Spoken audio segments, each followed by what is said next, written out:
अस्सलाम वालेकुम नाज़रीन, उम्मीद है आप खैरियत से होंगे। अल्लाह ताला हम सबको अपने ज़ुबान में रखे और हमें हर तरह की बीमारी से महफूज रखे। नाज़रीन, आज की इस वीडियो में हम बात करेंगे हड्डियों के हवाले से, हड्डियों के कुछ अमराज़ के हवाले से। तो ऑस्टियोनेक्रोसिस के बारे में आज मैं बात करूँगा। इसका मतलब ये होता है कि हड्डी का गल जाना, हड्डी का नासूर या हड्डी का मुर्दा हो जाना। तो आम तौर पर ये होता है कि जब किसी हड्डी के अंदर ब्लड सप्लाई ना हो रही हो तो वो हड्डी जो है वो गल जाती है, क्रैक हो जाती है और टूट फूट का शिकार होना शुरू हो जाती है।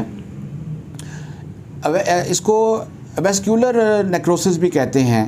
तो इसमें ये होता है कि बाज़ कात हड्डियाँ जो हैं उसको जब ब्लड सप्लाई नहीं होती तो उसके अंदर ये प्रॉब्लम हो जाता है। और ये वैसे तो ये मर्ज़ हर उम्र के अंदर हो सकता है, लेकिन 30 से 50 साल की एज के जो लोग होते हैं उनमें ये मसला ज़्यादा होता है। हड्डियों के टिश्यू जो होते हैं वो ख़त्म होते रहते हैं और दोबारा बनते रहते हैं। तो अगर हड्डियों के टिश्यूज़ जो हैं ये दोबारा ना बने, तेज़ी के साथ ना बने, यानी जिस स्पीड के साथ हड्डियां जो हैं उनके टिश्यूज़ जो हैं वो डेड हो रहे हैं, उस स्पीड से अगर दोबारा ना बने तो फिर ये मर्ज़ जो है ये पैदा हो जाता है। इसमें आमतौर पर जो क्लॉटिंग डिसऑर्डर्स होते हैं उसकी वजह से होता है। हड्डी अगर फ्रैक्चर हो गई है और उसमें कोई क्रैक आ गया है, या गोचर एक बीमारी होती है उसकी वजह से होता है, सिकल सेल की बीमारी की वजह से ऐसा हो सकता है, चोट लगने की वजह से ऐसा हो सकता है। अब नाज़रीन, स्टीरॉयड मेडिसिन खाने की वजह से, ऑटोइम्यून डिजीज़ की वजह से ये हो सकता है। होम्योपैथी में इसका इलाज कैसे किया जाता है? तो होम्योपैथी में 130 से ज़्यादा मेडिसिन जो हैं वो इस मर्ज़ के लिए इस्तेमाल होती हैं। अगर हड्डियाँ ख़राब हो रही हैं, उनका नासूर हो रहा है या हड्डियाँ मुर्दा हो गई हैं तो उनके लिए 130 से ज़्यादा मेडिसिन इस्तेमाल होती हैं। तो आज जिस मेडिसिन का मैंने चुनाव किया है उसको हम असाफोटिडा कहते हैं। ये मेडिसिन जो है ये हींग से बनती है।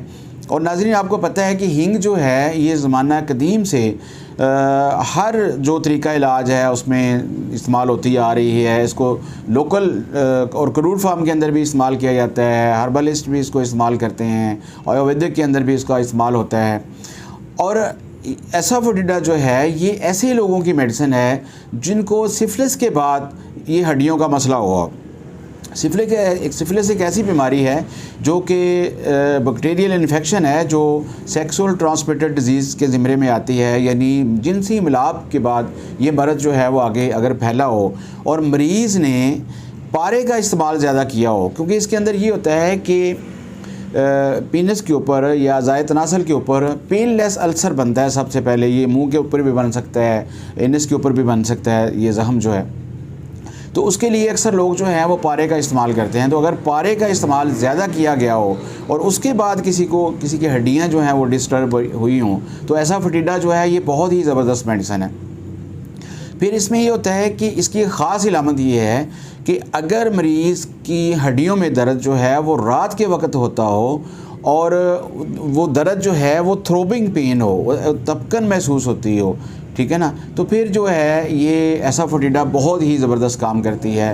रात की और डीप यानी गहराई के अंदर हड्डियों के अंदर दर्द महसूस होता हो, ये मेडिसिन जो है ये अगर लॉन्ग और हॉलो बोन जो होती हैं, जैसे ये रान की हड्डी है, पिंडली की हड्डी है, टीबिया है, इनके अंदर अगर प्रॉब्लम हो, इनके अंदर नेक्रोसिस का मसला स्टार्ट हो गया हो और जबड़े की हड्डी के अंदर नेक्रोसिस अगर हो गया हो, इसी तरह कान की हड्डियां जो हैं उनके अंदर नेक्रोसिस का मसला हो, तो ये मेडिसिन जो है ये बहुत ही ज़बरदस्त काम करती है। इसके बाद इसकी ख़ास बात ये है कि इसका जो डिस्चार्ज होता है या जो अखराज होते हैं, मसलन अगर अल्सर है, एक तो ये कि अल्सर डीप होगा, दूसरा उसके किनारे जो हैं वो नीले होंगे, स्याह होंगे, और हड्डियां अगर नरम होना शुरू हो गई हैं तो एसाफोटिडा जो है वो बहुत ही ज़बरदस्त मेडिसिन है जो कि इस मसले को ठीक करती है।